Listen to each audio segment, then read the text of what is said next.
Students, तो हम आज पढ़ने वाले हैं बीकॉम फर्स्ट ईयर का जो हमारा सब्जेक्ट है वो है फाइनेंशियल अकाउंट। इसके बाद हम आपको क्या पढ़ा रहे थे, इसमें शाखा खाता मतलब ब्रांच अकाउंट हम आपको पढ़ा रहे थे। हमने इसकी डेफिनेशन वगैरह आपको करा दी थी। तो सबसे पहले एक बार और देख लेते हैं अपन कि शाखा खाते होते क्या हैं। मुख्य कार्यालय एवं उनकी शाखाओं से संबंधित जो खाते खोले जाते हैं उन्हें हम क्या कहते हैं, शाखा खाते हैं। दूसरे शब्दों में शाखा खाते के अंतर्गत शाखाओं से संबंधित व्यवहारों को शामिल किया जाता है। मतलब जो मुख्य शाखा होती हैं, शाखा के संबंध में जो ब्रांच से संबंधित जो अकाउंट्स होते हैं उनको क्या कहते हैं अपन, शाखा खाते। इससे पहले वाली वीडियो में हमने आपको इसके उद्देश्य करा दिए थे। आज हम इसके लाभ एवं महत्व पढ़ने वाले हैं। तो अपन पढ़ेंगे शाखा खाते के लाभ व महत्व। लाभ व महत्व, तो सबसे पहले इसमें है लाभ हानि का ज्ञान।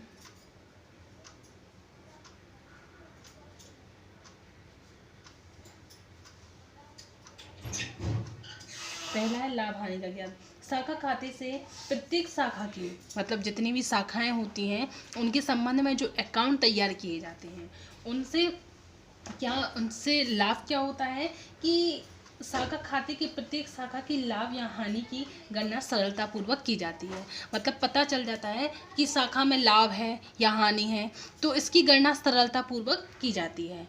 दूसरा है हमारा शाखाओं पर नियंत्रण। शाखाओं पर नियंत्रण क्या होता है कि शाखा खाते की सहायता से शाखा के प्रबंध एवं शाखा द्वारा किया जा रहा कार्य पर सरलतापूर्वक नियंत्रण किया जा सकता है। पता चल जाता है कि मतलब इस शाखा की, इस ब्रांच की कंडीशन क्या है, तो उसके काम करने पर या कार्य पर आसानी से या सरलतापूर्वक नियंत्रण किया जा सकता है। एंड तीसरा है हमारा शाखाओं की कार्यकुशलता में वृद्धि। शाखाओं की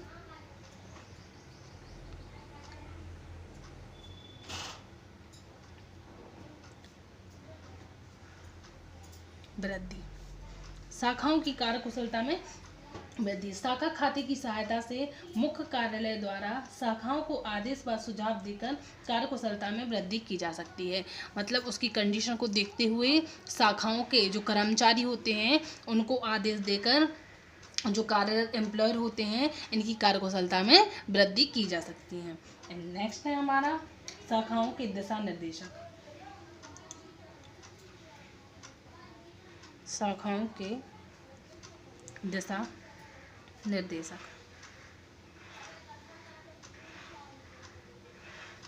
क्या होता है कि शाखा खाते की सहायता से कम या अधिक विक्रय करने वाली शाखाओं को समय पर आवश्यक निर्देश भी दिए जा सकते हैं। मतलब जो कम या ज़्यादा विक्रय करने वाली संस्थाओं को उसकी कंडीशन के अकॉर्डिंग उन्हें आदेश या निर्देश दिए जा सकते हैं। एंड नेक्स्ट है हमारा पांचवा व्यापार की वास्तविक स्थिति का ज्ञान।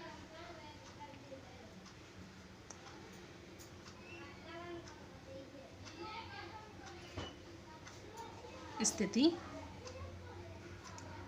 का ज्ञान, तो व्यवसाय की जो कंडीशन होती है, वास्तविक में जो उसकी स्थिति होती है उसका ज्ञान हो जाता है ब्रांच अकाउंट से। तो हमारा ये क्या हो गया है, इसके लाभ एवं महत्व। लाभ क्या क्या है हमारे, लाभ हानि का ज्ञान, शाखाओं पर नियंत्रण, शाखाओं की कार्यकुशलता में वृद्धि, शाखाओं के दिशा निर्देश, व्यापार की वास्तविक स्थिति का ज्ञान। इसके बाद क्या करेंगे हम, इसके बाद हमें पढ़ना है शाखा खाते का वर्गीकरण। तो आप लोग ये नोट कर लीजिए, फिर हम आपको वर्गीकरण करा रहे हैं। तो आपने नोट कर लिया होगा। अब हम करेंगे वर्गीकरण, शाखा खाते का वर्गीकरण।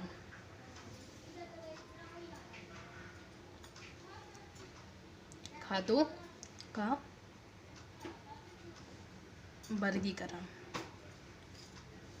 तो शाखा खाते के वर्गीकरण में जो सबसे पहला आता है हमारा, वो कौन सा है, स्थिति के आधार पर, कंडीशन के आधार पर। स्थिति के आधार पर, स्थिति के आधार पर शाखा खाते को दो भागों में बांटा गया है। कौन कौन से, स्वदेशी और विदेशी। स्वदेशी विदेशी। दूसरी ओर आता है अपना दूसरा, संबंधों के आधार पर।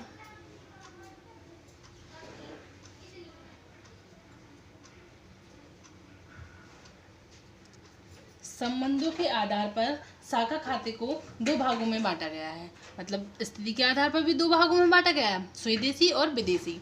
और स्थिति के आधार, संबंधों के आधार पर भी दो भागों में बांटा गया है। कौन कौन से? आश्रित खाता और स्वतंत्र खाता।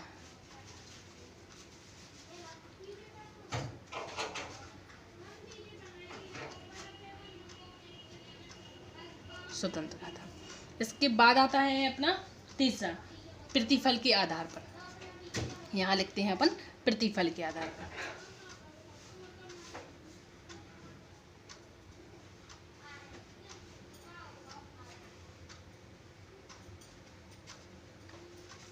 प्रतिफल के आधार पर शाखा खाते को तीन भागों में बांटा गया है।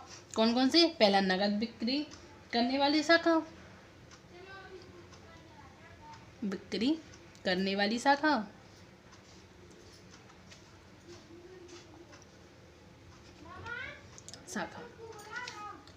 दूसरी है उधार बिक्री करने वाली शाखा, नगद व उधार बिक्री करने वाली शाखा। एंड तीसरा है हमारा कि अंकित मूल्य पर, अंकित या विक्रय मूल्य पर माल बेचने वाली शाखा। अंकित मूल्य पर माल बेचने वाली शाखा।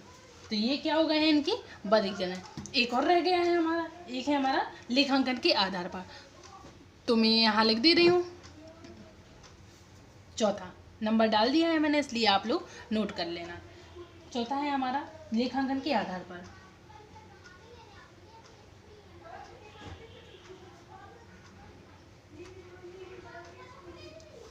लेखांकन के आधार पर दो भागों में बांटा गया, पूर्ण खाते न रखने वाली शाखा और पूर्ण खाते रखने वाली शाखा। पहला है पूर्ण खाते न रखने वाली शाखा,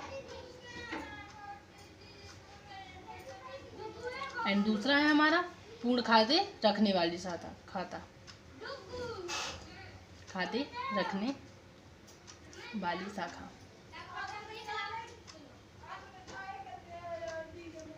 ये हमारा इसका वर्गीकरण हो गया। और ये इसके क्या हो गए हैं, लाभ या महत्व। अब आप लोग ये नोट कर लीजिए, फिर हम आपको आगे पढ़ाते हैं।